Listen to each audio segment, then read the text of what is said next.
bem-vindos para mais uma aula de matemática com Tia Rose. Nossa aula de hoje nós vamos estar dando início ao capítulo 3 do nosso módulo de matemática. E o que é que vamos estudar no capítulo 3? Quanto tempo o tempo tem, né? Como a gente faz para realizar a contagem, a passagem do tempo?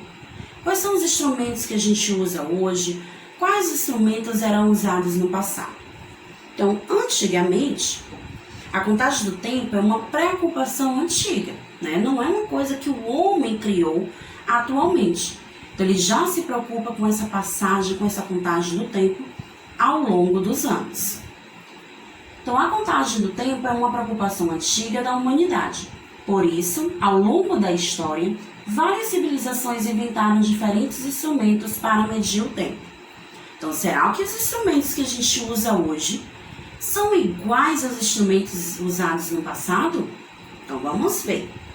Trouxe para vocês, aqui nessa imagem, dois instrumentos antigos que o homem usava no passado para realizar a contagem do tempo. Nós temos o relógio de água, também conhecido como clepsidra. Então, nesse relógio, eles colocavam no primeiro vaso a porção de água e, à medida que a água ia passando do vaso maior para o menor, ia se realizando essa passagem, essa contagem do tempo. Era um relógio muito usado pelos homens que estavam ali fazendo seus discursos, né, para outras pessoas, dando palestras. Já no segundo exemplo, um relógio solar. Então, o próprio nome já diz. É um relógio que utilizava-se o sol, né, a luz do sol, para marcar a passagem do tempo. E aí, com esse relógio criado pelo homem, a luz do sol refletia e formava-se uma sombra, e ali ele ia fazendo a contagem do tempo ao longo do dia, né? À noite não era possível realizar essa contagem do tempo, porque não existia a presença do sol. E hoje, né, quais são os instrumentos? Será que ainda é o relógio? Será que são os mesmos? O relógio continua com o mesmo modelo? Então, nos dias de hoje, a gente já tem vários instrumentos para medir a passagem do tempo. A gente pode medir através do calendário, e aí a gente vai perceber a passagem dos meses, dos anos, dos dias da semana, e poder observar como o tempo está passando. E também podemos fazer através do relógio, tanto o analógico como o digital, ou através do cronômetro, né? Que a gente é muito utilizado por atletas para perceber ali o tempo que ele gasta em uma corrida, em uma natação. Mas na aula de hoje, nós vamos focar apenas no relógio analógico e no relógio digital. Nós vamos perceber quais são as diferenças que existem entre esses dois tipos de relógio, né? Será que eles marcam a mesma coisa? De que maneira a gente pode estar realizando a leitura entre esses dois relógios? Então, observe como é feita a leitura das horas nos relógios analógico e digital. Será que quando a gente para comparar esses dois instrumentos, a gente percebe alguma diferença? Será que vocês já pararam para observar isso? Então, no relógio analógico, né, por que chamado de analógico? É aquele relógio que tem ponteiros para marcar o tempo. No relógio analógico, a gente tem dois ponteiros importantes. O ponteiro menor, que vai marcar as horas, e o ponteiro maior, que vai marcar os minutos. Outro ponto importante do relógio analógico é que ele é formado por números. Então, a gente tem o número 1 até o 12. E, Tia Rose, mas o dia não só tem 12 horas, não. O dia tem 24 horas. Correto. Então, o que é que acontece com o relógio analógico? Ele vai dar 2 voltas completas para poder marcar o tempo correto de um dia. Ou seja, se ele andou do 1 até o 12, ele já andou metade. Ele vai andar do 1 até o 12 de novo, então 12 com mais 12 são 24. Então, ele vai ter, né, contado a passagem do tempo durante todo o dia. E como realizar, Tia Rosa, a leitura do relógio analógico? A gente precisa observar para qual número o ponteiro menor está marcando e para qual número o ponteiro maior está marcando. Nesse caso desse primeiro relógio, nós temos o pequeno no 8, o grande no 12. Toda vez que o ponteiro grande estiver para o 12, ele não vai estar marcando minuto nenhum. Então, você vai fazer a leitura apenas das horas. 8 horas marca esse relógio analógico, porque o grande está no 12, o pequeno está no 8. Então, eu leio a hora exata, somente as horas. Não tem minuto nenhum. Mais à frente, nós vamos estar percebendo como realizar a leitura das horas quando o ponteiro grande estiver em outros números. Que contagem de minutos será feita? Já no relógio digital, turma, a diferença é que não aparece essa quantidade de números no visor do relógio digital. À medida que o tempo vai passando, ele vai mudando-se os números, tanto das horas quanto dos minutos. Outra diferença é que no relógio digital não há presença de ponteiros. O que vai fazer essa contagem do tempo são esses 2 pontinhos que ficam piscando no visor do relógio digital. E aí, como perceber, como entender quem é as horas, quem é os minutos? O número que está antes dos 2 pontos marca as horas. O número que está depois dos 2 pontos marca os minutos. Então, é dessa maneira que a gente realiza as horas do relógio digital. E fica mais fácil fazer a leitura, porque ele já vai marcar aquela hora exata que a gente está observando naquele momento. Eu olho para o relógio digital e vejo o número 8. Então, eu digo que são 8 horas. Vamos ver uma situação de Pedro. Então, observe os horários em que Pedro realiza algumas das atividades diárias dele. Nós temos 3 situações. A hora que Pedro acorda, a hora em que ele vai para a escola e a hora que ele almoça. Então, a que horas cada atividade está sendo realizada por Pedro?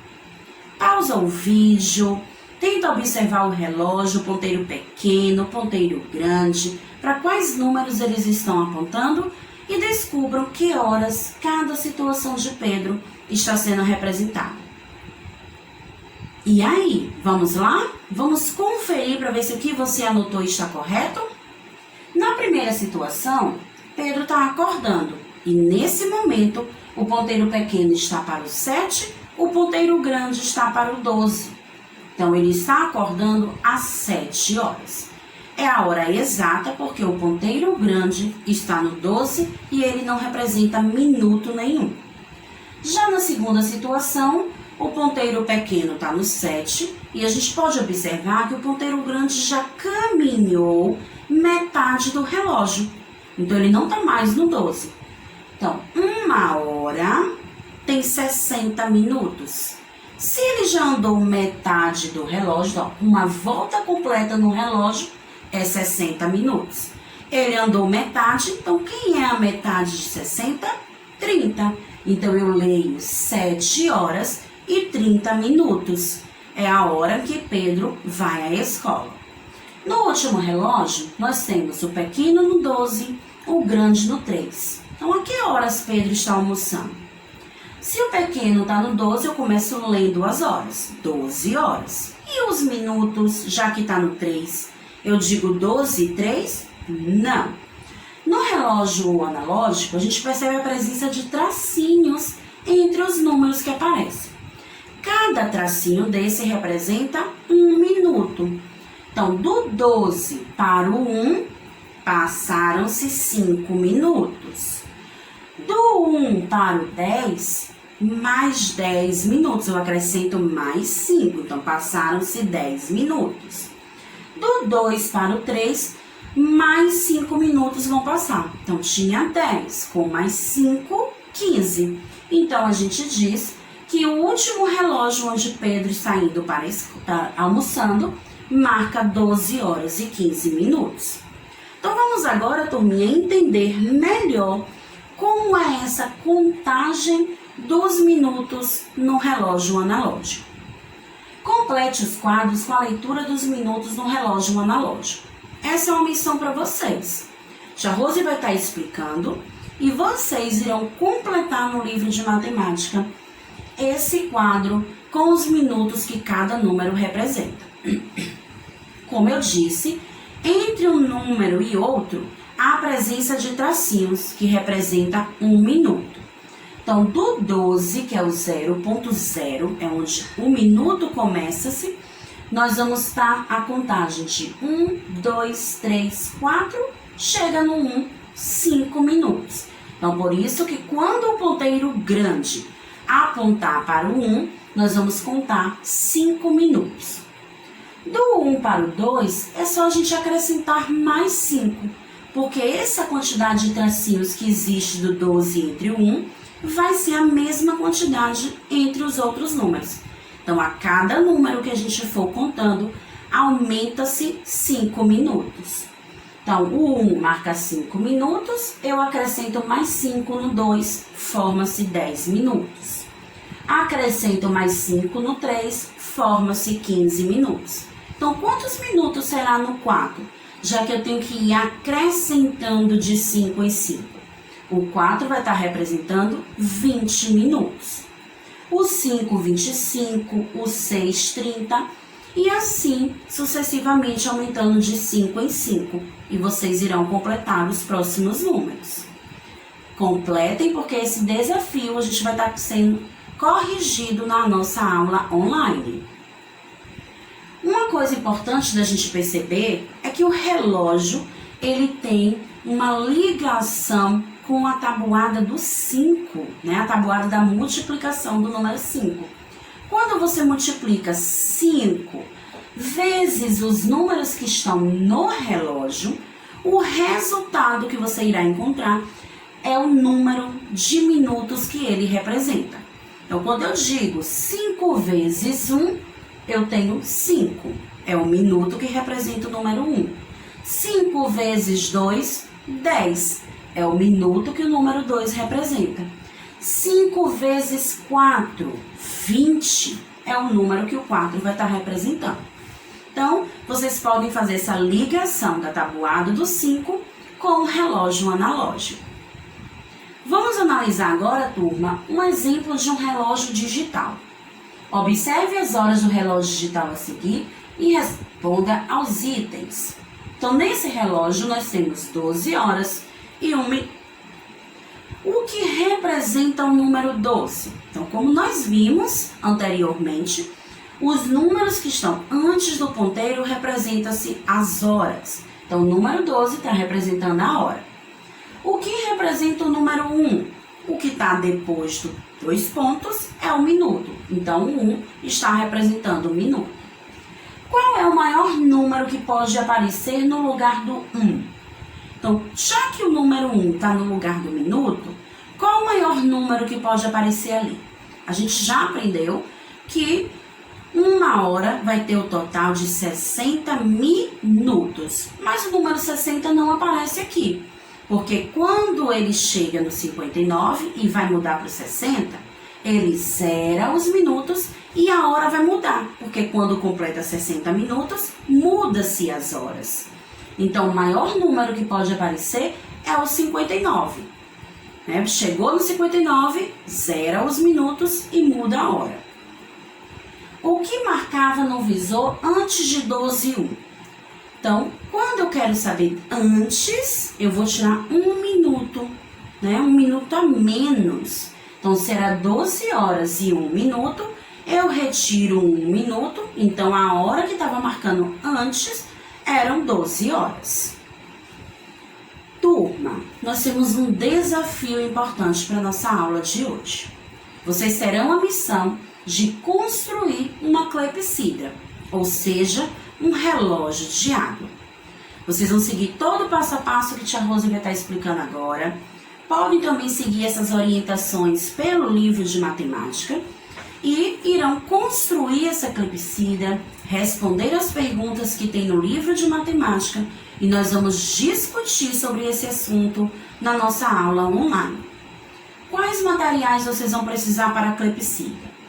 uma garrafa PET transparente de 2 litros, com a tampa, não joguem a tampa fora porque será necessário, um pincel marcador permanente, né, que é aquele que a gente risca para marcar as coisas, tesoura e água. Então é um material bem simples para que vocês possam construir a clepsidra. Primeiro passo: peça um adulto que coxe a garrafa um pouco acima do meio, divida em 2 partes e que faça um pequeno furo na tampa. Feche a parte superior da garrafa com a tampa já furada. Então, da mesma forma que está sendo representado no desenho, vocês irão construir com a garrafa de vocês. Não se esqueçam de estar pedindo ajuda de um adulto para essa primeira parte, para que ninguém se machuque. Segundo, encaixe a metade superior da garrafa dentro da parte inferior. A tampa deve ficar voltada para dentro da garrafa. Então, vocês vão fazer aquele modelo, já com a tampa da garrafa furada.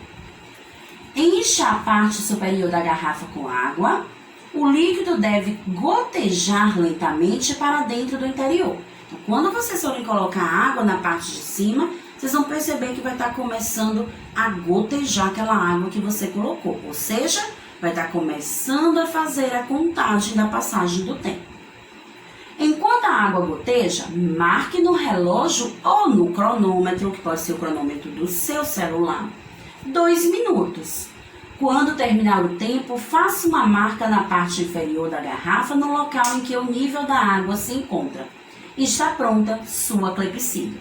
E aí você vai perceber, turma, quanto tempo, ou até quanto a água que você colocou na garrafa pode subir com essa contagem de 2 minutos, que você vai marcar no seu cronômetro. Após isso, leiam as 2 perguntas que tem no seu livro de matemática, vai estar tudo explicadinho na trilha, respondam para que a gente possa discutir sobre a clepsidra e sobre as perguntas na nossa aula de matemática. Muito obrigada, turminha, e até a próxima aula. Tchau, tchau!